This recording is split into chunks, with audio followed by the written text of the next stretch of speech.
Welcome, Tony, from Connecticut, USA. Do I say it right? Right, USA, right? Southern Connecticut on the verge of New York. Co-founder and guitarist for Liege Lord, right? Yes, sir. Okay, cool. From day one, From day one. Little history. My dear friend Matthew Vinci and my cousin, who was the drummer, the three of us were the trio that searched the lands for other guitar players and vocalists, because we were the original core that fell in love with this stuff. Cool. So now, well, you already almost answered my second question, but okay, well, then I'll back off and I'll let you. No problem. No problem. You feed me before I start feeding you the info. No, it's okay. See, it's a typical Italian move to offer you food, even though you may have just eaten. So that's what we try and beat you to the punchline, right? It's cool. It's no problem. Because my next question was, please introduce yourself and your band to our viewers. Okay. Well, our most current lineup, I myself, people call me Tony. My name is Anthony Truglio. My dear friend Matthew Vinci is the bassist and my co-founder of the band. The multi-instrumentalist, talented vocalist, Joe Camo. Our current, since Keep It True, our current guitar player is Danny Wacker. There you go. Yeah, I mean, I still have my cup too. Danny Wacker plays guitar, he's helping us write all the new songs. And our latest edition, right before the world went to shit, we were fortunate enough to get Van Williams from Nevermore to play drums for us, and wow. Recording our new album. And the greatest missing piece of the puzzle, I love him, I love the way he plays. I think we put a family together that's everything I always wanted. It's the dream come true for me to have that band together with those four people rather. Nice. You say you have Italian roots. And maybe it's stupid I interrupt you inside the interview, but I was looking Sleepers yesterday, the movie Sleepers. Yes. Yeah. So I think about Italian youth in New York, Yeah. I was fortunate, we're right out of New York, and my dad came over here after the war from Southern Italy and brought a lot of our relatives over. So, we grew up on a street where it was like growing up in Italy. There were chickens running loose. There was rabbits. There was these great grandmothers, these Italian grandmothers, these Italian mothers that were cooking nonstop. And it was a beautiful culture. And, somehow through that and all the kids going to, Catholic school, we found our heavy metal heroes. It's pretty cool. Are you familiar with some Italian bands from the 80s? If you name them, let me see if I can remember. I might not remember. Strana Officiana. Do I say it right? Strana Officiana. No, I don't think I know them. Well, they were around during our era. And now you put me for the block to just drop some names out of the air. But there were some cool Italian names. Our findings. You have to, I know for the younger generation, it's very difficult to understand a life pre-computer, pre-internet. Mm-hmm. Music, you could search far and wide. Or your music came via your fanzines, your magazines. And sometimes you could order something, but you relied on, when I say record stores, I'm talking like, there were none in our town that carried metal. We traveled and, we shopped the same stores an hour and a half away just to go buy records. You were limited to what they had. And being 14 or 15 years old, if we had a job, maybe you could buy one, if you were lucky, 2 records every week, every couple of weeks. So you were limited. So we had Anthrax was always around because they were local. Overkill. You had all the local stuff. So getting, there you go, man. One of my first concerts, 13 years old in a bar. Yeah. Loved them. Yeah, I mean, you're talking the early days. You can't stop rocking. Club days. Club days are like, they were like reminiscent of, they reminded me of that was the Judas Priest influence that they had, you know, when you saw that, those early club days. And you had that, but you know, some of the stuff, you weren't getting stuff from Italy, from Germany right away. You know, every now and then, wow. Well, luckily, you know, Raven got signed.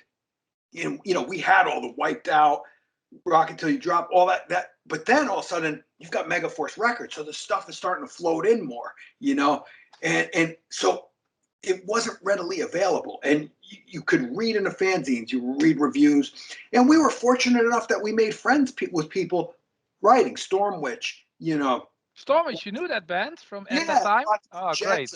You know, watched like Jason McMasters, Jason Newsted. We were writing letters, and it was a nice little community. But writing letters, even in the United States, you could write a letter. Maybe they would get it a week and a half later, and then so you're talking about a month of you know, downtime. So, but we tried to get as much as we could. You know, we tried to and the whole thing is, you know, coming from immigrants, there wasn't a lot of money with a lot of us. So it was like, oh wow, you can tape my record, can I tape yours? And it was more of like, it was a club, you know, you buy it this week, I'll buy it next week, and we make copies. And that's what we did. So different era. Now you go on Spotify or iTunes, I could check out these bands. But back then it wasn't like, there wasn't a lot of Italian metal in the 80s that were coming here, you know. And my relatives that would come here they didn't listen to metal. So I didn't know much about the Italian metal scene. There is. No, I'm sure. Negazione, Strani Officiana, Drama. So I know some, you know, also new bands like Ruler, Puppet's Blood. You'll have to text me a bunch of names for me to check out. Yeah, great names. They're great names from Italy. Yeah. Where your family comes from in Italy? My mom and dad are from a town called Carano, which is in a provincia Cesarungo, very small town in southern Italy. You know, southern Italy. Yeah, as most of the, you know, migration was the south after the war. Really? Okay. Yeah.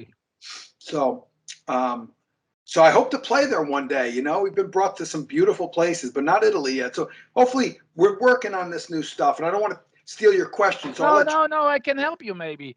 I work with an Italian guy together. Hi, Johnny, my friend from Italy and Belgium. Oh. I work as a partner with an Italian guy who lives in Belgium, and who runs a lot of festivals and concerts. So maybe he likes to help you guys. Mr. Giovanni, we would love to come play. Johnny. He doesn't go by Giovanni. Johnny. Johnny Riga. Johnny Riga. All right. Well, we're more than welcome to come play for and eat some good Italian food too. That's on the top. He always have great food there. Yeah, for sure. I will talk to him. I go give him a call tomorrow, and then who knows?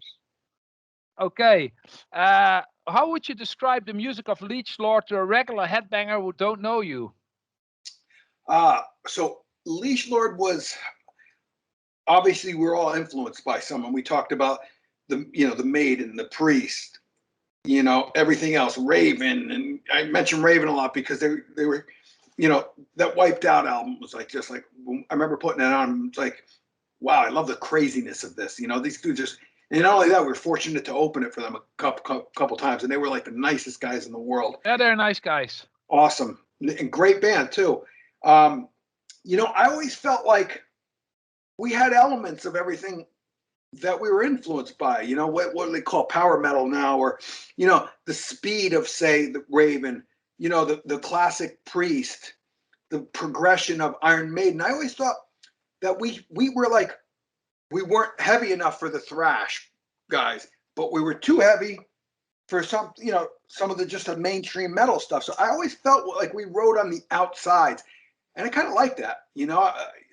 To me, it felt like, wow, at least someone's saying we don't sound just like Judas Priest. We don't just sound like so, and that's kind of like what I think. Even, you know, I was talking to Joe Camo when I spoke to you the other night. We were working on music, and I said, you know, that we're talking about, like, we're always like, I guess, on the outside of what was hip, you know, what was popular, and I think the new music's kind of like that too, you know. And I forget to mention the love of Black Sabbath, the Ronnie James Dio. I mean, you know, what we listen to is endless. You can sit there for days and just name some of the things that affected us in our youth. So, but that's, to me, I mean, I guess we're power metal with elements of, a little bit of thrash. You will hear some thrashy stuff in our music, and a little progressiveness too, from maybe the years and years of listening to the band Rush. Matt and I and my cousin, we used to play Rush cover songs. So that's in us too, to just not keep a riff going the same, to change, to go to different chord changes. So power metal with elements of thrash, progression, all of the above, I don't want to be annoying, but that's a little bit what I see as US metal. Yeah. That was you had the thrash in Germany, of course, was really raw, like Creator, Sodom, stuff like that. Right. And then you had the American thrash, who was a kind more melodic. But you had also the rough bands like Creator, like Exodus or Slayer or something, Right. were really San Francisco kind of. Yeah, the Bay Area stuff. But there was also stuff like Heathen, was kind of more melodic. Right. And then you had also the bands who were in between, between the heavy metal bands and the more power and the thrash bands. And that's what American power, US power metal. I call it always like that. There's bands like you guys, but also Virgin Steel and this band, for example, I released on my label Inferno. It's a band from Arizona. I released on my record label. But there's a lot. Yeah, what's the name? I have a record label. It's called Headbangers Records. Oh, cool, man! That's based out of where you are, Holland. Yeah, I'm Holland. Yeah, and I released already 3 American bands. No, more American bands for 3 80s bands from America. So yeah, I'm familiar. I'm really big fan of the US, so-called US metal style, because we call it all US metal, like Hellstar, Attacker, Virgin Steel, Steel Vengeance, Heretic, Rootless. This is the style. What's the typical American style? It has more the flavor of the. Sorry, maybe people get angry on me, but you all had a little bit the influence of the glam with the spandex and over the top looks. But the music was really more heavy than glam, and then there was mostly a high vocalist in the style of Judas Priest, very much influenced by Judas Priest. Right.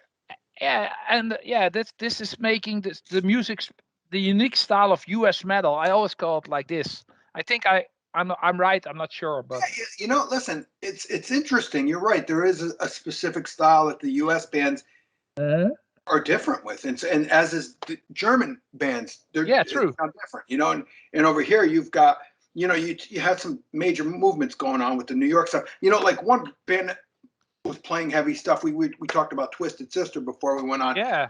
How about the Rods? The Rods have been around forever. The Rods are great, and it's a family of Ronnie James Dio, eh?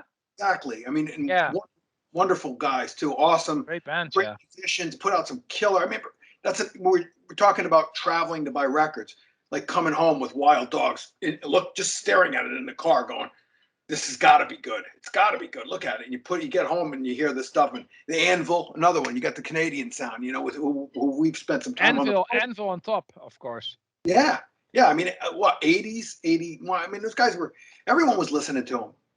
Before Anthrax, Metallica, all these guys were listening to them before they even put records out. You know what I mean? So the list is endless of,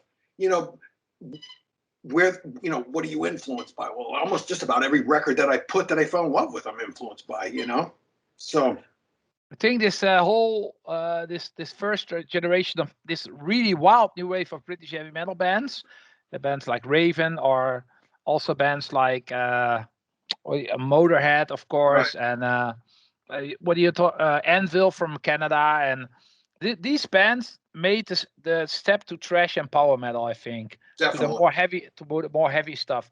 Yeah, I think so too. And because Slayer and Metallica are all influenced by Raven and Anvil, but you were always like in the US style. The typical US metal was more melodic and more clean with high vocals and that was US metal. And I think you were one of those bands. Definitely, and I agree with you 100% because, like you said, Attacker, friends of ours, same thing. Since day one, you go through lineup changes, but the sound stays consistent of what you were influenced by, and Melody, Fates Warning, another Connecticut band, right? They just like there's Fates Warning. Yes. Yeah, great band too. There's that sense of incorporating melody because we love melody. It's something I love. You can give me a straight up thrash riff for 2 minutes and go into this like chorus like 22 Acacia Avenue or something like Judas Priest riff like Electric Eye where the chorus is just like wow, it's so melodic it draws you in. I love that stuff, man. I'm a sucker for melody. I also see a lot of if I speak to US thrash power metal bands, if I speak to those guys and I ask them what are your favorite bands from the 70s, mostly they go to the European bands, the American guys, Right. because in America back in the early 80s, late 70s, you were more like the Boston Journey, REO Speedwagon, and Europe was more. I think it was more rough in Europe with bands like Scorpions and Black Sabbath, Deep Purple, Rainbow, more like bombastic, like heavy music. And the music in America was always more clean, more like. I don't know if there was a thought. I mean, when you mentioned the Scorpions, still one of my favorite bands. You know what I mean? I mean, like, I even like the later Scorpions from Love Drive up until. But what affected me are those albums with Uli Roth. I mean, to me, yeah, I saw him live. Favorite guitar players, his solo stuff. Though, like, I don't know if, and you can see it happening to some of the European bands that get bigger. Maybe American radio inspires a lot. Like American radio, people can make, you can make money if you got a song on American radio back in the 80s, right? So did that affect the way these bands were always writing for, like you said, Journey in Boston? Fabulous bands, great. But I love it too, but more concerned with airplay as opposed to, Judas Priest pre-British Steel. I mean, I got to tell you, one of the things that I think opened the door in America was British Steel. That was like, you heard some Black Sabbath. You never heard anything until Living After Midnight. Once Living After Midnight came through, it kind of opened the doorways to some of the other heavy bands that came after. But that was, the first Priest album I think I got was Unleashed in the East, right? A great live album. It's not real life, but no, but whatever it is, it's great. Then I discovered all the early Priest, and I know all that stuff great.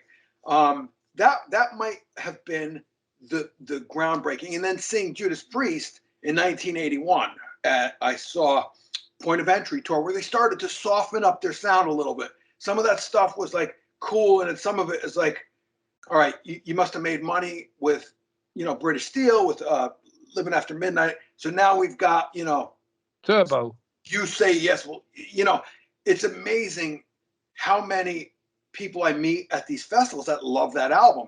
And, Matthew Vinci and I put it on and go, what the hell just happened here? It's like, what happened? And there's some good songs on there, but some of them are like really corny. You know what I mean? But some people love it. But, when I saw Priest, I saw Iron Maiden with Paul Di'Anno on Killers. That's my first concert that I saw my two, the big bands. And to be, you see Iron Maiden on Killers, like what, wow. And I had the album, but I'm like, this is like some raw, intense energy going on here. So it was rougher, you know what I mean? And that's kind of like, I think, more of that European sound back then, right? We had all of the melodic bands that came out of here who wrote brilliant songs and were fantastic musicians. But I think that's what drew us more towards the Sabbath, the Deep Purple, even even though there was Judas Priest around, but, I don't think in 1975 or 76, when I was a little kid, that you're going to hear Judas Priest. You're not going to hear something off of Sin After Sin on American radio. You know what I mean? So that's definitely 100% agree with the European, just the edginess too, But then when Judas Priest break through and Iron Maiden break through in America, they all went on the American way. Yeah. Like for example, they have Judas Priest played in '86 in Texas, and a big festival like there's the parking lot. I think it was the festival where it's also a heavy metal parking lot was recorded. And I was in '86, '87, and it was with the Priest Turbo Tour. But Priest was looking very cheesy and glammy at Oh, the time with puffed up hair, and they made very cheesy songs like Private Property, yeah. this kind of thing, which are great songs and a great album. But you hear that they want to make big hits in the US, and You it was see, this, you see the style changing, right? You start to see. yeah, because it came in America with maybe a few years before, but not for the big masses. The big masses in America want Poison at the time, Motley Yep, Crue, stuff definitely. like that, Warren, stuff like this, and then I don't know which all these hair bands and Yeah, I Dokken don't of know. Doc. I don't. Excuse me. I don't know a lot of. When Motley Crue came out with that first album was pretty heavy. Even some That of the was songs. very heavy. The You know? second too. Yeah, but like I mean, outside of the Poison things that I don't know. Maybe I can name one Warrant song. I mean, I don't know any of that stuff, man. Like, the girls listen to it. And if you heard it, it's Yeah, like you hear it once in a while, or if you're in a club. But like, we never bought that stuff, man. It was like, poser stuff. well, You I'm not, call it like that. it's like buying an album cover where every dude on the cover looks better than your girlfriend. Yeah, yeah. Yeah, Yeah, but it was like this when Judas Priest came here in America. Iron Maiden, with Summer in Time, they became using the keyboards and stuff, and more. And that was they were more focused on the American audience. I right. think that, and I think if I speak to all the American artists who would make real metal, if you call it real metal, true metal, whatever, they all say this: the European bands influenced us. The 80s European bands, because they were heavy, Great. real heavy. 100% agreed on that. I mean, we had our, you're saying European, Led Zeppelin, those bands were, Oh, Led Zeppelin, we forgot. the bands that like I listened to before I started finding metal were all, it's funny. We think of one of my musical heroes is Jimi Hendrix. You think of him as American, but Yeah, you know, he was playing in little tiny bars until he came to Europe. It's almost like the Europeans embraced him. He's got two Englishmen on as his band, and he starts to set fire to Europe because he wasn't doing, maybe because of the racism that exists in this country. I don't know what, but how do you have Jimi Hendrix? But listen, it's the same thing with the blues. The blues influenced the Zeppelins. The British movement was influenced by American music. But somehow all those, they were in more the underground in this country. But Keith Richards, Jeff Beck, Jimmy Page, those guys, they created their music with American music. So bizarre the way it evolves, right? The American influenced the classic rock. Classic rock influenced the British, all the bands in Europe, and all of a sudden all the European bands influenced all of us American 80s metal bands that came out. So yeah. Same with, for example, the band Manowar, for example. right, They are arena band in Europe, at right. least in Germany. They are so big, and in America they play just some club shows. Yeah. Yeah, So, same thing. Bizarre, right? yeah, but for example, I'm a big AOR freak as well. It's my if I want to call music, I love to play Journey, REO Speedwagon, Chicago, stuff like Right, that. I love that music, and but the bands never tour here, not right. often. So now I want to go to America, and I really want to go to REO Speedwagon, while they're not as good as they were back in the day. But these bands never tour here because the audience for that is too small, and that's Yeah, it's yeah. Super Tramp, another, like, I'm sure they're not, Supertramp, yeah. but that one album they did is almost, imagine putting out a vinyl record when that came out and having like 7 of those songs being constant radio hits, but going to Europe, you might be in clubs, you might be playing clubs, and over here you're Saying that. Madison Square Garden size places from state to state. So yeah, bizarre how it works, right? Yeah, but it's cool to talk about it because a lot of people, and then they also have festivals like Keep It True. Maybe it's nice to talk a little bit about it. Hopefully Oliver and We love, Tarek will watch. Well, Oliver is. We're big fans of Oliver and Liege Lord. We love Ollie. Ah, cool. Now, well, the and you about the Liege Lord, keep it true.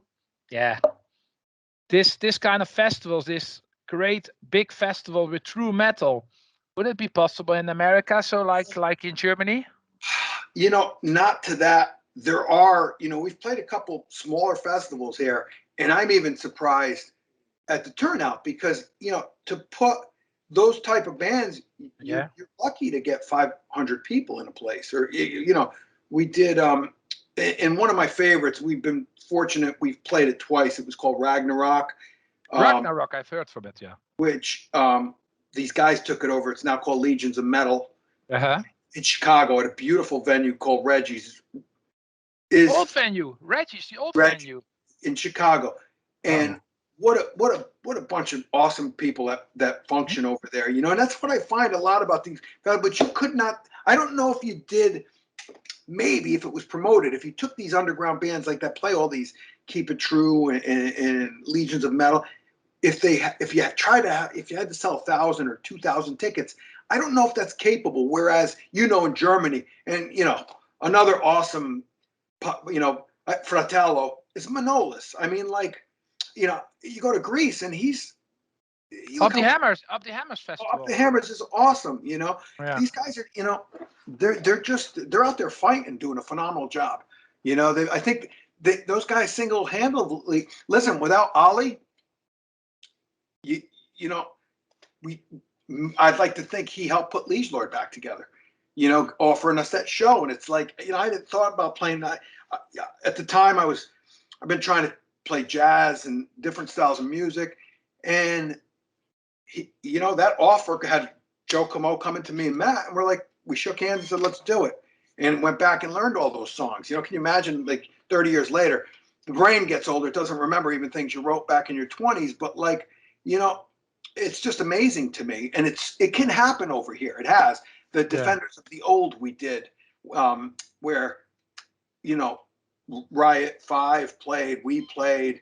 You had a really nice crowd, but I want to think maybe it was 400, 5 maybe tops in New York. In New York, there is still some metal, there's a metal scene still going on, but I mean, Europe's the place, man. You go to these festivals and you see everyone comes out and they fly from all over the place to come to these, I meet people from all over Europe at these festivals, and it's like my heart grows every time we go to another festival.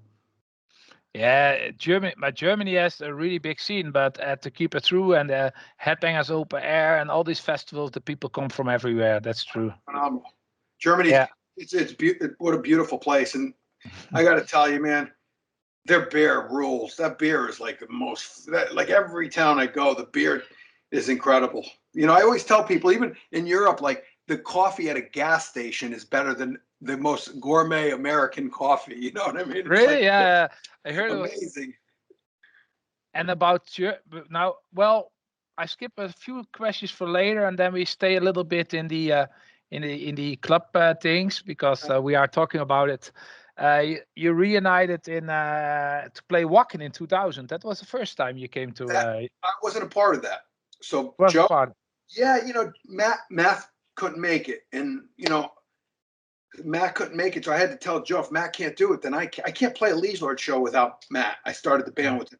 I needed I need him to be there with me to play it. Yeah. And so Joe had to very quickly put together a band. I would have loved to play Bach, and I hope one day I'm able to, but I had to, Matt and I couldn't do it. And Matt couldn't do it, so I had to pull back myself. So, but Joe, I know Joe had a fantastic time. He had a great time, and he put some friends together to go play that lineup. I don't know, were you there? In 2000, not.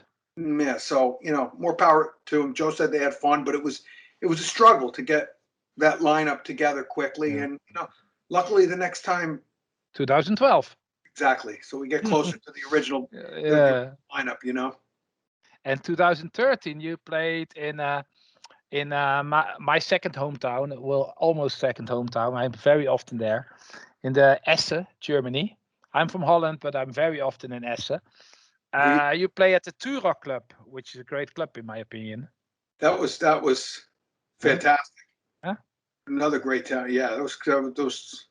I've become a big fan of Germany. You know, and then we went back for Yeah, Metal Salt. So we've got a lot. You know, I got a lot of love for the Germans. We love playing there. cool. Germans are great, and all people, a lot of Germans, they are not proud to being German, but I think there's nothing wrong with Germany, and I think it's a great country and a great metal scene and great. They're all friendly. I love Germany. I really love Germany. You can't blame today for what happened many years ago. And No, but they still feel guilty sometimes. I see it, and I think that's really sad.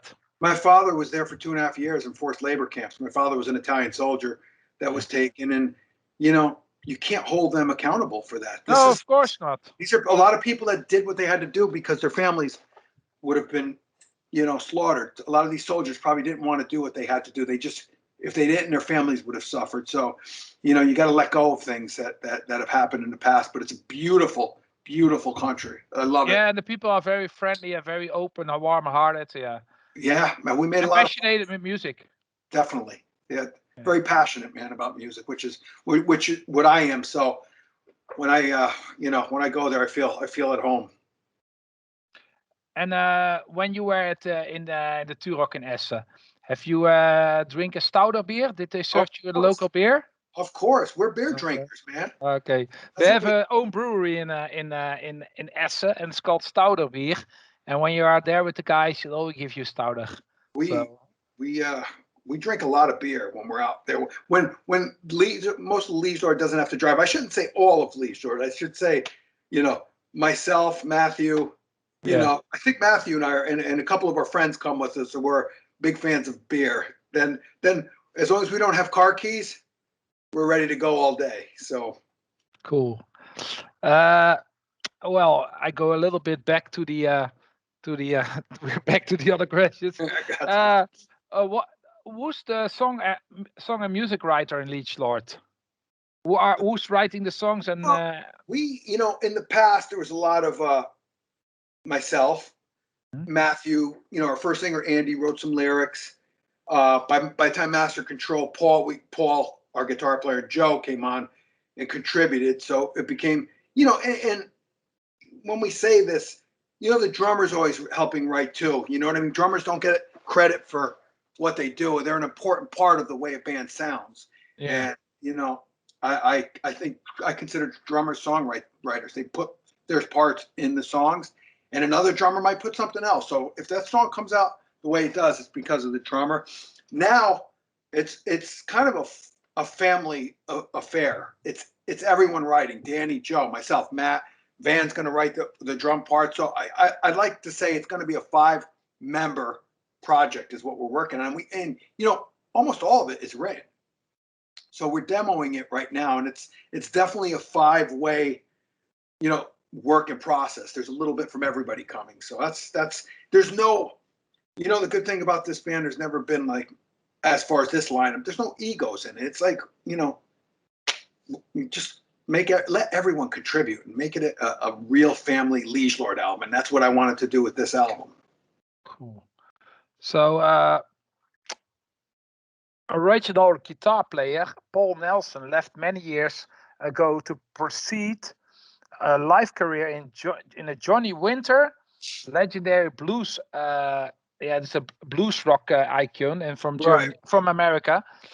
He left, and but are you still in touch with him after? I haven't spoken to Paul in years. Paul was working for Johnny Winter, then he became his guitar player, and he, you know, from what I understand, he took good care of Johnny up until he passed away.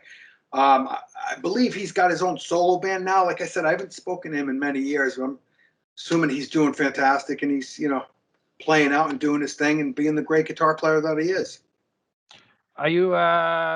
Is it? Would it be possible that he would ever join Liege Lord again? Well, when we did do Keep It True, Joe's intention was to ask the Master Control lineup to do it, which they were asked. Johnny Winter was still alive, so you know, Johnny Winter is kind of like an icon. Even you know, he influenced a lot of European blues guitar players. You know, Paul was working with him, and he didn't have the time, so he just told Joe to go ahead and do it. Now, the drummer, Frank Cortese, is my cousin. We grew up like brothers. My mother and Frank's mother were sisters. We grew up right next to each other. We grew up, Frank was part of the heavy metal hunts of finding records and going to see, sneaking into clubs at, because the legal age here was 21. But we would sneak in, like my cousin and Frank, the drummer in Liege Lord. We've seen when we went to see Twisted Sister. I think we were 16 years old in a bar. We snuck in to see. We saw Riot twice. We saw Riot on a Fire Down Under tour in a bar, and we saw afterwards Rep Forrester. So we saw, like, when I tell Europeans that I saw Fire Down Under live, they're like, "Are you kidding me?" I'm like, "Hell no, man! I saw like that lineup in a bar like 10 feet away, rocking like Alter the King and Swords and Tequila and stuff." So a classic here. Yeah, and so Frank moved away to Texas. He's got a life. He can't do it. He owns too many businesses, but he said, "Go for it." And he doesn't play drums anymore. He watches the videos, and he's proud of what we've accomplished. But we never hijacked the band. Like some bands are owned by one member or two bands. We never did that. We just never wanted to create that kind of controversy. It's like, and let's be honest. You're not going to become a millionaire playing in Liege Lord. You know what I mean? No. So, not even in the bigger band, but that's another story. 0% of zero is zero. So it's not like, it's more like you do this primarily for the fans who still love it, and you do it for yourself to have fun. That's the reward. Another part of the reward is going to different countries that I've never been and meeting the most awesome people. That's what sometimes is the reward. It's not the monetary value of something. It's giving back and getting a part of the culture that you just came from. You do it for the passion and not the fashion. There you go. Okay, cool. Hey, you come from Stamford, Connecticut. I cannot speak the word. It's okay. It's Connecticut. Stamford, Connecticut. Yeah. It's near New York. How near New York, right? Yes. How was the scene there now and back then? Stamford has never been a big. Connecticut in general, even though you got a lot of bands here, and the scene, I think the scene got a little better. Yeah. Post Liege Lord. I mean, there were some places you could play, but our thing was you had things happening, and there were metal clubs in Long Island, New York City, hubs. Obviously, the Church of Metal, L'Amour's in Brooklyn, New York. That was we weren't that far, so that was our metal place. How far is it? Brooklyn is less than 40 something miles away from here. L'Amour's was. So it's a couple of interstates, and but like I've seen the most classic shows there, and I've played. I've been fortunate enough to open up for Anthrax, for Overkill, for Raven, for Sabotage. Luckily, because we went there and we were a band, we would play quite a few shows there. So if you weren't playing, you were there. See, I mean, we saw Iron Maiden there. I'm sure you heard about that infamous Charlotte and the Harlots show. You've heard about that? In Brooklyn? Yeah. Tell me. Well, Iron Maiden at this point they're already playing the Coliseums. Yeah. They did one off night at L'Amour's as Charlotte and the Harlots, and you had Scott Ian, Dan Spitz, or all the Frankie Bello. Those guys were there. Like all the bands got to win that. Wait a minute, Maiden's playing L'Amour's because they're already selling out Coliseums, but they went under Charlotte and the Harlots. We saw them there. Except first time first time I saw them was Balls to the Wall tour at L'Amour's. I mean, like I've seen every classic band there. Yngwie Malmsteen on his first. I mean, Slayer. South of Heaven, but not Show No Mercy. What was their second album? Hell Awaits. So Hell Awaits, South of Heaven, Raining Blood at L'Amour's. I saw Slayer in their classic, that era of like, wow, this is brutal, man. So we saw all that. So that was more of our scene. Even though we weren't from New York, I think a lot of the clubs that we went to see, all of our shows were in New York, in the state of New York. So that was a little more happening. But we did have, we had some smaller clubs here. We had some places. There's a place called the Hartford Agora, which Metallica played. Our friends, we were good friends with Savage Grace. They came on a tour with. You're friends with Savage Grace, great Masters of I haven't Discuss. spoken to Chris in many years. Oh, wow. But Armored Saint, Metallica, Wasp, I think was that lineup. We saw that there in Hartford. But Hartford, going to that was almost further than going to New York for us, because like Fates Warning guys were up in that area. Like we're from the other end of Connecticut, so it was easier for us to get to New York. Connecticut, I would always say was a mediocre place for metal. I don't think they embraced it. You know what I mean? Where in New York, you already had like New York down in New York, you had punk coming out of New York, so it was kind of like, it didn't look at these people like, oh, these guys are thugs. They've got long hair. They've got tattoos, and like New York was already like, from the punk scene, it was like already hip to that kind of, you know what I mean? Whereas Connecticut's a little more suburbs. Everybody's got the kind of nice clean cut hair, and you drive your car, you go to college, you get your job and stuff like that. So I think we were the freaks of our town, Yeah. And New York hardcore. New York hardcore, exactly. Yeah. Which is great. And the bands like Anthrax, they were the cross, and Nuclear Assault, they made they mixed it together as a punk metal style, like metal punk. Yeah, now when you listen to what do they call it, metal? Some people send me like, check out this hardcore band, and I'm like, well, it's metal too. It's not just you know what I mean. That crossed over to the point where those sounds merged, and it was acceptable to the audience to hear that nice, because you got that heavy metal guitar sound, which is a thicker sound than the punk and the hardcore, and you kind of merged. I can't forget. He just died. Executioner's Tax. Power Trip. The young band, retro band. Yeah, I mean, like, great band. People say hardcore, and I'm like, I'm hearing. They mixed a lot of styles together. I'm hearing a lot of metal in here. I don't know if I would call them hardcore or metal. I would definitely use the word metal. And great band. You know what I mean? It's a shame about the singer, because to me that band had some big places to go. So good music is good music. It's hard to kind of like take something and just squeeze it into this little ball and say this is this thing. No, it's a whole, influences are far and wide. I totally agree with you.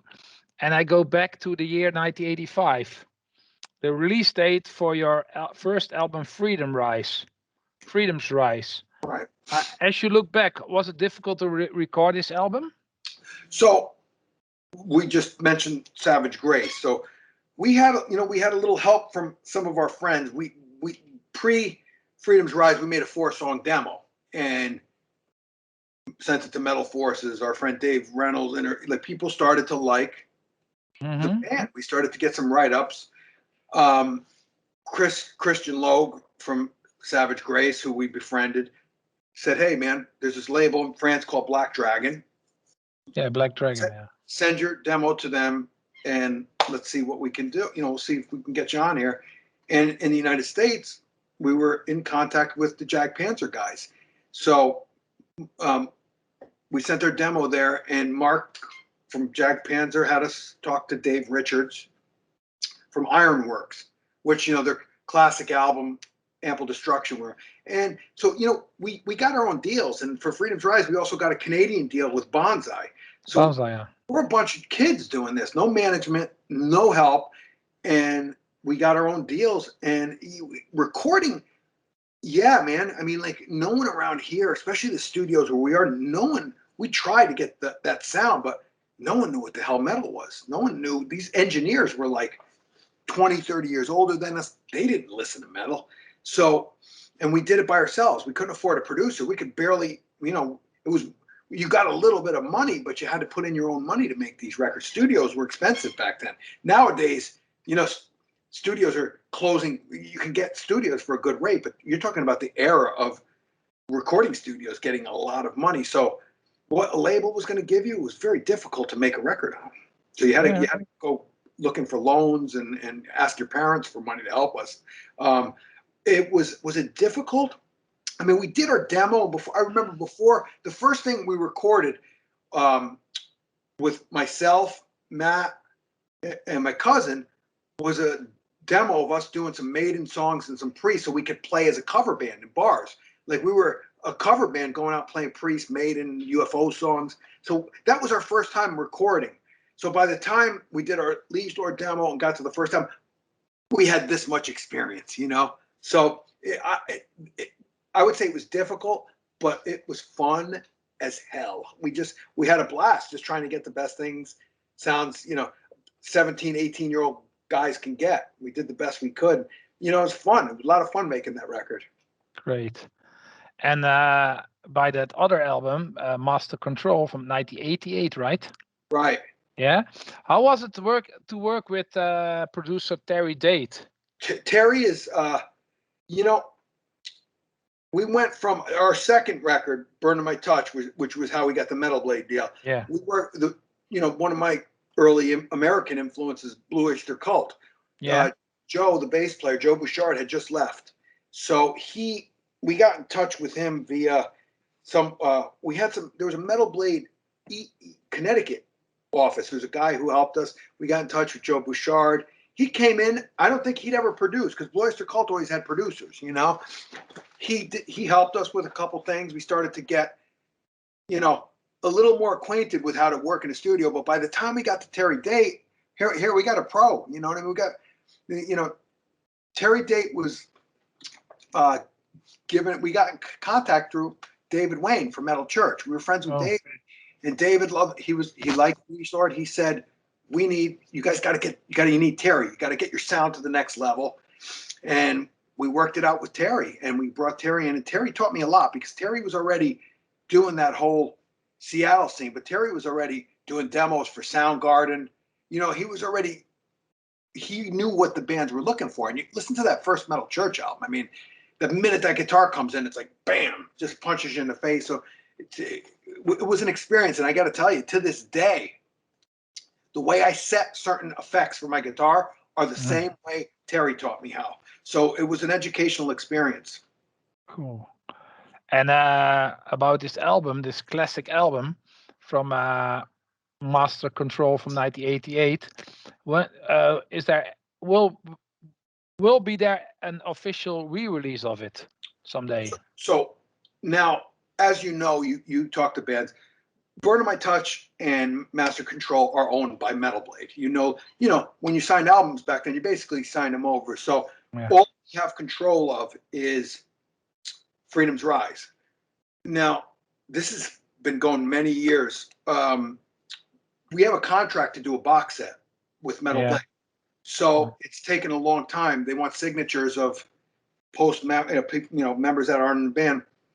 And I haven't spoken to, I don't even know where Andy Michaud is. And, Joe got a lawyer, but it's taking a long time. And I do think at some point it might see the light of day because I get a lot of people want to put Freedom's Rise back out. We've been approached by a lot of people, and Joe, it would be kind of cool to have a little Liege Lord box set. You know what I mean? Yeah, true. I love Germans ask me too. A friend of mine, Marius Kindra, is a friend of mine. He's from Germany, and he said, "I say, gonna do an interview with Liege Lord." I say, ask him when there will be an official re-release of Master Control. Ask him. I would like, I speak to Joe. Joe is like a brother to me. Joe went on to play with Overkill and Annihilator. He's been in quite a few other. We speak every day, and it is a slow work in progress, just like our new album. There will be a release. I know at some point that'll come out, and then hopefully shortly after we'll have the new album out. Yeah. But it's taken a little long time, and we apologize, but we want people to have that. I listen, when someone has to pay, $80 for an album that I made, I feel bad about that. I don't, because the band never sees any of that money. You know what I mean? And I don't care about it, but I don't want a fan to spend $100 on Master Control. It's not right. I want a fan to be able to buy it, buy a vinyl for $15 or whatever the going rate is. But that's why I want to put stuff out, because I don't want fans to get ripped off. Yes, this is totally agree. And a lot of people want your stuff, and not all the stuff is easy to get. So Metal Blade still exists. So I hope they will see and It's see the mostly, see the how you call that, the value in it to reissue it. I don't know. yeah, I hope so.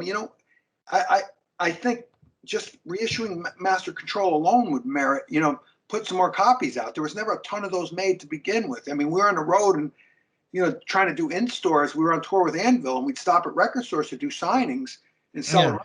And there were no records. The record store, many times, we can't get anymore. They sold out the first press, and, they print them up after we're done touring. It's like, oh, all right. So, but there is talks, because we have drawn up a contract to lease them Freedom's Rise so they can put it all together for a couple of years so that they can make a box set with Freedom's Rise with all three of our records, with interviews, pictures, and all sorts of stuff, I think the fans will be happy to hear that. That's why I want to do it. It's a gift for the fans, to stop paying, crazy amounts of money for our music, that they should be able to have it. They should be able to have a vinyl or a CD. I don't even know. They don't really make CDs anymore. Cassette, whatever format you want it in. Yeah. But don't pay $200 for it, because it's someone's making a lot of money on that. I have one Master Control vinyl. I had someone offering me money. I said, Yeah, they offered you money. I'm not going to sell it. I don't want you Oh, paying that much for it, but that's all I got, man. My kids, that one's for my kids one day, when I'm not around anymore. So, how old are your kids now? I have two kids. I have my daughter's 13, Sophia, and my son will be 10 in a couple weeks. His name is Dante. And do they share your musical taste? A little bit. I brought them to. My daughter's seen Liege Lord with Van Williams on the drums before we left for Up the Hammers in 19. We were supposed to be in Germany and for the two festivals last year. Then they postponed it to this year. Now they're canceled again. So Yeah, I was planned that. There was another question. 2022. Hopefully, we'll be back on European soil, and I can use my Euro passport again. You were coming to Essen. I was planning to go there. Oh, 2021. It was like a Rupert Ollie organized the festival in Essen in the Turok for right. 2021, and it was all cancelled because of the COVID. Yes. And then we were going to go to south of France. Yeah. We were going to do that. Where? South of France. What was it called? The Pyrenean Festival? Yeah, from the metal club. It's a metal club. Fifth Angel, I think, too, right? Oh, I think. So that's scheduled for next year. Let's hope everything's back to where we can come out there, and hopefully we'll have some other dates. If we can get the new album out by the end of this year, early next year, or at least a box set, have something new, some new merchandise and everything, I will talk to Johnny. Italian. He. The Italians are also chauvinistic. When he hears you're an Italian, Liege Lord is half of an Italian band, then he would already like, Italians. Well, it's more than half, because Joe Como's mother's Italian, Danny Wacker's mother's Italian, except Van's the only non-Italian blood. So let him know we're almost all Italian. I will ask him. Maybe he can help. And you could speak in Italian with him. So if you can, I would love to. Okay, cool. I will talk to him tomorrow. You're also working on. Oh no, go back first, please. You split up in 1990. You smelled the grunge around the corner. There were other reasons why. I don't know about the grunge. I don't think the grunge would have made us break up, because as you know, when you play that style of music, you're not playing it to become popular. You know what I mean? There were just some things. We were at the end of our Metal Blade contract. We were offered another contract for eight albums, and we just decided not to. There were factors that came in. Yeah. Someone wanting to, start making a living. Other people having It was just it was the wrong time. You know, it is a little bit of a regret for me to not fight to keep it together. I wasn't 100% on disbanding, but sometimes you got to let go, and that's what I did. I kind of let go and said, all right, let's go back. Now I'm going to start studying other styles of music. I got back to, because I went to college for music, started to learn how to play jazz. I educated myself more. I built a teaching business. So, you know, it's a sad point in my life to say goodbye to what I love doing so much, but to move on also. And, you know, it came back around, you know, which is nice. It's like, you know, the door opened again for this journey. And I said, screw it, I'm getting on a bus. I don't care where it goes. I'm getting on this time, you know? Yeah. Because now, well, we already talked about that 2013 you came really back and visit those great festivals in Europe. Yep. Have you also played recently in Holland? No, we haven't played in Holland, but we do visit Holland. We go to Amsterdam. we like to stop in Amsterdam, have a good time. Wonderful coffee shops and oh man, can I ask you something? Why does your Heineken taste so much better there than it does over here? They say that, huh? Yeah. Ugh, I don't drink it over here, but I'll drink it all day over there. Your Amstel is a different world. Food is fantastic too. I love that. What a beautiful place. What do you like from Dutch food? I love the little breakfast, the pastries and the dessert that you have in the morning. I love that stuff. Okay. I eat everything, man. My mother grew up on a farm, so you put food in front of me, I'm gonna eat it. Will you ever be in Tilburg? I serve you a really Dutch meal, you know, like cooked meal. What's that? I live in Tilburg, and Tilburg is a city here in the south of the Netherlands, near Belgium. If you're ever here in Tilburg, you would probably play Little Devil, which is our local metal bar where a lot of bands play. Right.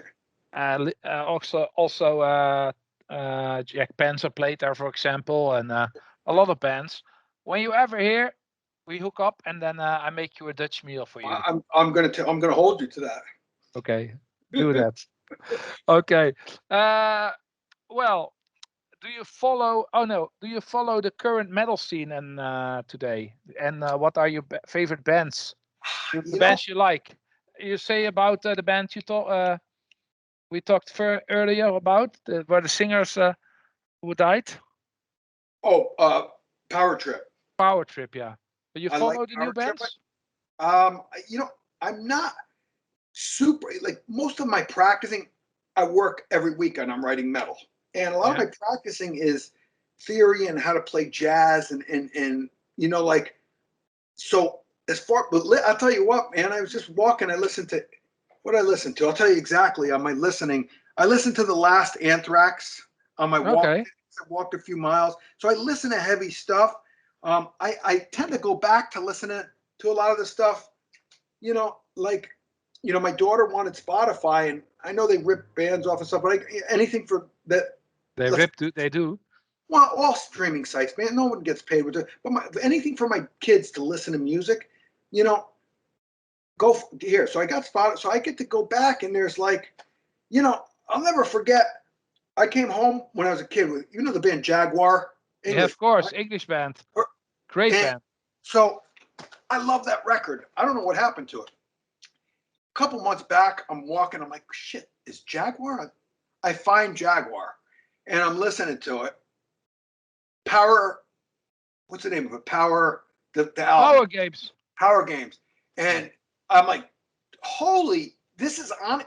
I hit Dutch Connection comes in, it starts. I'm like, wow. So this is the good thing about that. I can go back and listen to a lot of things that have influenced me. You know, like I'm not as educated on the newer stuff because I'm so rooted in that old school stuff that I kind of like go back and listen to, like, you know, I listened to the last Raven album. That was Metal City. I thought that was pretty cool, man. You know, like, so I need some education on what to listen to. So maybe you can text me some cool things to check out. like you said with the Italian band. Send me a whole list, and I'll gladly. Yeah, but there are a lot of new bands also, very good new bands. There's new blood, there's fresh blood.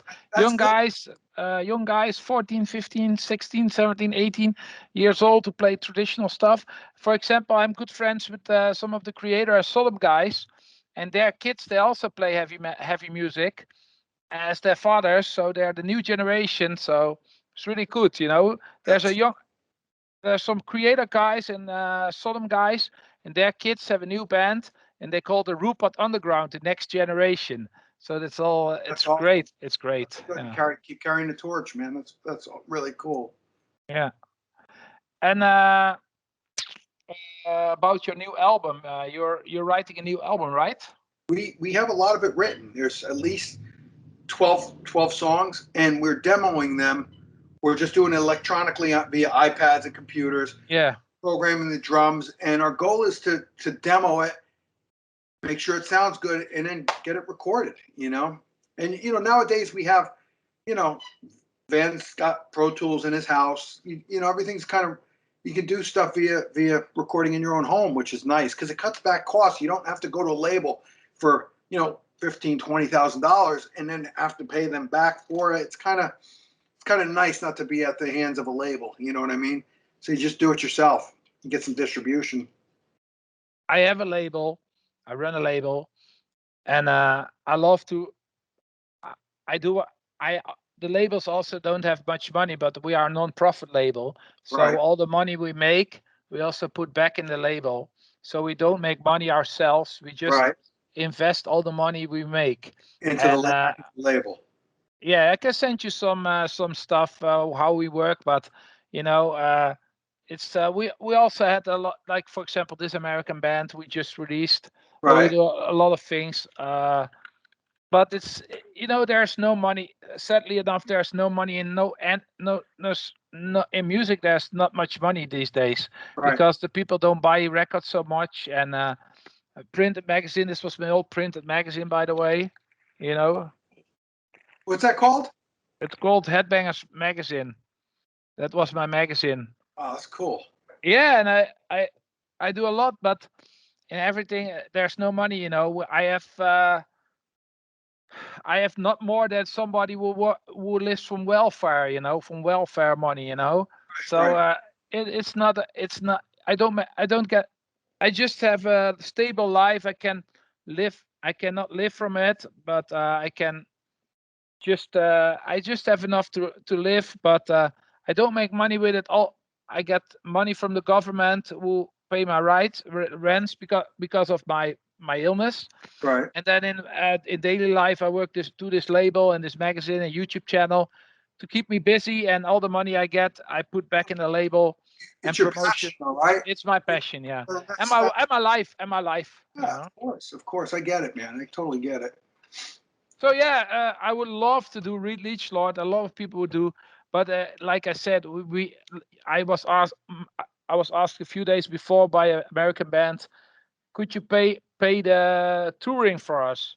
I said, I would love to release your CD or your LP. I can give you some free copies, no problem. I can make promo, that's no problem, but we don't have money to let bands tour or whatever, That's I know how expensive that is. That's asking a lot because I've I put out 3 records. I've never had tour support. I've never had uh, someone send us gas money to get us out of a town, except our parents. yeah. There's something called Western Union back then, where you could say, "Ma, can you please send us $100? We don't have enough gas to get to the next gig." That's my tour support. Our parents. So I understand how expensive it is, and some bands get it, some bands don't. We never got it, and I never expected it, so it was never let down to me that there was no tour support. So okay, good. It is what it is. We'll get by. You know what I mean? I can give you an offer to release your new album, but if you would love to, I would love to release it, but I will give you a format where what I can offer, and I cannot offer anything more than this. And but Well, would be you know what great. I'll do, Marco? I will get you in touch with Joe because I have 2 businesses. I run my own besides my teaching. Joe does all Liege Lord business, so I promise you and him will speak, and you guys get to know each other. He's great guys, family members to me, and we'll get you in touch, and you guys just you talk, see what happens. Cool. I give you after the interview, I give you my Discogs list before I go sleep. Then you can see what releases I did. So yeah. Okay. Well, back to your life these days. What are you doing in daily life? My daily life is, so I teach. I have a private student base that I teach guitar to. Okay. I used to be out of the house, but since COVID, I'm still teaching online a little. I am, now that we're getting vaccinated here, I'm going into homes again and doing that. And being a father. Got before you were outside doing the tomato plants. I got my nice garden of stuff, and today's kind of a holiday. I'll teach a little bit online, which I've done, and then I'm going to go hang out with my son. My daughter's away with a friend, having a good time, and got a little pool in the back. Me and my son will have a little fun. So I try and spend as much time as I can with my kids. That's my main thing in life is I'm a father above everything else. My kids, everything's for my kids. How's the weather at the moment in It's actually nice. It's getting a little humid. Today we had some crappy weather over a lot of rain. How about out there? This week, last week there's more rain, but before it was very hot. I heard same thing. I was talking. I have some relatives in Italy. I know there's a heat wave out there, but we had one too. We had a couple days close to 100 degrees. We get killed here with humidity. Very, like, you just sweat, even if it's 80 degrees. Humidity level so high. The minute you step outside, it's just very uncomfortable. Yeah, it's the same here. Like it's another heat than in Italy or in the Mediterranean countries. Yes, Greece, Italy, different heat. Definitely. Yeah. And I also want to hear. You have also some crazy old school road stories of the band. Well, we did have a lot of fun. We toured. We spent a couple of weeks with Candlemass. Oh, it's from Sweden. Yeah, really nice guys. Just they taught us how to drink early in the morning. Whiskey, drinking whiskey in the morning. I will tell you, when we did about almost 3 months, because Anvil had when we did Master Control, Anvil had done a record. I forgot which album they did. So we had a 1972 motorhome as our tour bus with Anvil, and something broke on it every single day. Oh. We were going to play the Stone in San Francisco, which I don't know if you know, was the thrash haven. There was a Stone and Ruthie's, and the night we played with Anvil, Metallica, Testament, all those guys came to see Anvil because they were influenced by Anvil. And as we got over the bridge, the axle cracked. We had to get a truck to put everything in, and we didn't strap anything down. And those cabs only fit 3. We had 5 band members and 3, sound man, light man, driver. So they sat in the front, and we sat in the back with all the equipment, like rolling, like there's a show in America called Jackass. I don't know if you've ever heard of it. Yeah, I know that. But you ever see that with like Johnny Knoxville and those? Yeah. So they got one where they have a big 18-wheel truck where they're roller skating while the guy's driving around in the cargo. So we kind of did that with the equipment. The equipment was flying at us and taking turns, and nothing strapped down because we had to get in and out so quickly. So we battled gear in the back of the truck. And we pulled up at the Stone in San Francisco, and legendary place, no place to sleep. Our motorhome broke down, pulled up and opened it up, and all the gear falls. 3 hours later, James Hetfield and Kirk Hammett and Alex Skolnick and Chuck Billy are in the freaking audience. I'm like, we're all banged up from guitars flying and hitting us, but we had fun. It was a cool night. Oh, and we played with Bailoff that night. He had Paul, the first singer in Exodus, had left out of Exodus, but he had his band. Oh, cool, man. he had his band, and he played on a bill with us. And what a nice guy, man. He was so sweet. Such a cool guy. Paul Bailoff. Yeah. Yeah. Because right after that I album, never met him. I never met him, but we met him because he was on the bill. It was us there, Paul Bailoff, and then Anvil. And Paul Bailoff, as soon as I went to go say hi, I always try and talk to them. You know, I love meeting people. So Matt and I went to talk to him, and he was just hanging out, down to earth, super nice guy, man. It was good too. It was his band. It was his new band, Post Exodus. cool. And was there a moment you were thinking about breakthrough and make success? I never thought I would become rich and famous, and I never But there wanted. was a moment that you think, now we're gonna make it after Master Controls, for example, or you think now it's gonna happen. Um, there's always a slight possibility, and I would say it's more of a dream. It's like thinking, you know, in this country, what would I do if I actually won the lottery? What would I do? You know, maybe buy a new car. I mean, like, but I never had. It was never a given. It was always maybe a fantasy that, and what would the goal be? That Can always be, eh? you Can just don't, still be, eh? still just to make music as a living, just to focus on, you know, being a professional musician where all I have to do is make Liege Lord records. That would be that for me. That would be my fantasy, you know. And if not, it doesn't happen. We'll still make the record. I just got to do other things to compensate to make that record. So that's the fantasy, you know. But it's still possible if you see how many people, how many bands, like for example the Scandinavian old school bands from the 80s, like Witchcross, Heavy Load, Right. Gotham City. They were really small back in the day, at least over outside of Scandinavia.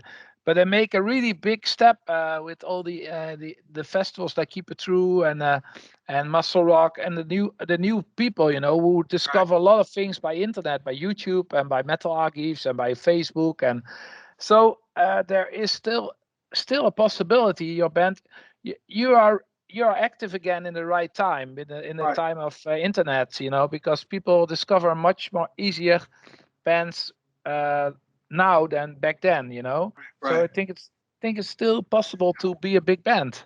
Never We'll, give up. we'll get our we'll get our product. You know, hopefully the box set comes out and we can get this album out. And you cross your fingers and make a wish. You know. And about the new album, can we expect the same kind of the typical Liege Lord style of yeah? Definitely. You know, we're tuned the same way we were on Master Control. We didn't tune lower. Yeah. The songs are in the same vein. You know, Oh, that's a good what we're thing. hoping is the production. We get the production to where we're like, wow, cool. This is what we're. So yes, we will not. Liege Lord is Liege Lord. We're not going to be Anthrax. We're not going to be Metallica sounding. We're not going to be Sabbath. We're going to sound like Liege Lord, and that's one of the things we agreed with. We don't want to modernize our sound. We want to modernize the production, but not the sound of the band, not the way the songs go. So I expect think it you to have. sound. I think you have to be fresh. A good fresh sound is good, but it also have to be not too much overproduced, I think. No, definitely not. You know, like you know, produced like the last Judas Priest or something. Because well, first of all, you need money to have that sound. Yeah, yeah, true. But it's we're still an underground band, and that's the way an underground band's supposed to sound like. But you also want it to sound good. You want the listener to say, "Wow, I can hear Yeah. the drums, I can hear the vocals, I can hear the harmonies, the guitars." That's what I mean by good production. Able to hear everything the way it should be. That's important to me. I will send you my American band I released, Final Decree, old school band, old school guys, all from the 80s bands who have a new album, new single, working on a new album. And I sent you that, and that's a little bit like, it's still old school as fuck. It's really like Hyrex and stuff, like the band Glennis from Hyrex, but it still sounds fucking old school heavy metal. Right. But indeed with a more fresh and in your face production. And I think that's what you mean also with your own Definitely. new. Yeah, Exactly. cool. And last but not least, is there still something you want to achieve with Liege Lord? So, Chief with Leisure. I would just like more people to hear our sound. I hope this time there's enough of the product for everyone to get a chance to hear what, something. I think we stuck by what we started the band to sound like. And, I just want to get the music out there to people and play some shows and bring some happiness to people, to travel, see wonderful places. And I notice wherever we go, especially in Europe, I make a lot of new friends, and that's a cool thing, man. And there's, that's it. Just to make new fans and spread the word of Liege Lord to other places. Great. And last question: what's kind of festival is that? Horns Up Festival. Oh, did you don't know about this? No. Can you show me? Is in Is there something on the back? Our friend Chris Tiger does this, who's good friends with Manolis, and I don't know if you can see the back. Ah, yeah. Where is it festival? This is in Trikala, Greece. What a beautiful place. Yeah, cool. Manolis hooked us up with Chris for this festival. It's a very small festival. Yeah. But what an awesome time. Chris treated us like family, and it was one of my wonderful experiences in life. We spent a week there. What a wonderful place. You can see there's if you go on YouTube, there's the Master Control. I thought they were going to blow the play. It sold out pretty quickly because it's small, but I thought they were going to rip chandeliers off the roof. And I think Jag Panthers played the same bar there. What a wonderful place. Small festival. Yeah. They're trying to keep it going. Obviously 2 years we haven't been able to do this, but I hope Chris is up and running next year. Great experience, great bands, all the, a lot of local bands. He'll bring in one band, like us, but as you know, it's expensive to bring American bands. Luckily we did it after Up the Hammers. We took a bus. It was a long bus ride to get there, but it was well worth it, worth it. And that was that festival also many local extreme bands played. It's not only heavy metal, huh? Yeah, it was also death metal and stuff, and some heavy bands. Yeah, definitely. But it's so small, man. It's like it was just like we were. I mean, the stage was only like this big, and I felt like we were playing like American football, and the audience was going to come and run into the. But it was great. What a great experience to be that close. When sometimes these smaller things you experience, you're on level with the fans, and you're looking at them like right in front of you, getting so into it. It's so cool to see them like going crazy, man. It was awesome. Was it in a bar? Yes, it's basically a bar / coffee house. Very small upstairs, but sometimes those small shows, you've been to these little bars where you go little devil in Tilburg. And you're like, wow, that was awesome. And that's kind of, the bands have that experience too. It doesn't always have to be in front of 1,000 people. Sometimes 200-300 people, 100 people, where you walk out and the feeling is like, that was magical. And that's what a show is supposed to be. And I always say motto, whether I'm playing a big festival or I'm playing a bar with 50 people, I'm going to give you everything I got. But if you look back on YouTube and you go watching Liege Lord Keep It True, then you get excited and seeing the fans. Hell yeah, man! It's awesome. That's awesome. Yeah, I see the videos always looking back at the Keep It True that everybody sing every song along, and it's like you know it. Oh yeah, man. That's great. Listen, Oliver's awesome. I hope to be back there. I'm sure we put some new music out. He'll get us back out there, man. We have a good relationship with him and Manolis. We're appreciative, and we never ask for anything. You know what I mean? We're humble guys, and we just want to have fun. So we always try and keep a good relationship with everyone. Cool. Then they served you a great schnitzel. Yeah, I like schnitzel. Okay. Hey, I want to thank you for your really open-hearted chat about everything. We spoke about a lot of things. Thank you, Marco. Thank you for having us. Yeah. And being a fan of our band, that means a lot. Yeah, I'm gonna listen to the CDs now. I've got some joy to take my CDs out of my closet and go listen to it. And so, well, you probably go to bed, man. I saw it went dark there. You're probably ready for bedtime, right? Oh yeah, it's almost nearly midnight. So, and I'm not a very late person, but that's why I was yesterday. I forgot because I thought it was today because it was 4th of July. You all still have your hands? What's that? You still have your hands? I just like the little things. I don't do the explosives, man. Oh, okay. I don't want to. Next time, I don't want to talk to you like this or something. You know. Is it happening there also? People like blow their hands off and stuff. It does. They have not too far from my house, the beach. They do the the big ones. Like I buy the little ones for my kid to see. Just like they don't, you can burn yourself, but they don't blow up. Like over down here, they have like sounds like a war's going on. Really? Yeah, it's the same here with New Year's Eve. But they're forbidding this, and people they don't want it anymore because too many accidents happens. They And do. as a musician, stay away from fireworks. If you Oh, if yeah. you're a young musician, don't light fireworks. Your future will be gone. Oh, definitely not. Plus, I have a dog. Poor dogs suffer with those noises. They get really scared, and it's horrible to see animals kind of go through. Everyone I speak to, their dogs, they hide when all this stuff goes on because they're more sensitive. Dogs, cats, any animal. Yeah, true. I want to thank you very much. You're welcome, Marco. And I hope we meet somewhere someday on the road. You can always contact me for like a Dutch stampot with rookworst and spekjes and a lot of nice juice, like and a great La Trappe beer from Tilburg. You know the La Trappe? No, but it's our local special beer. And we have also great Schrobbela, which is a kind of liquor.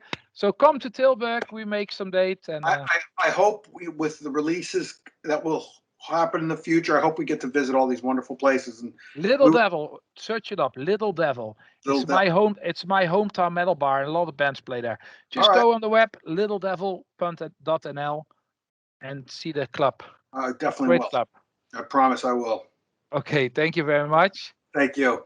Hey, and see you somewhere, somehow. For the passion, not the fashion, like, share, subscribe. Do it now. Okay, thank you very much. Welcome, man. Bye. Bye.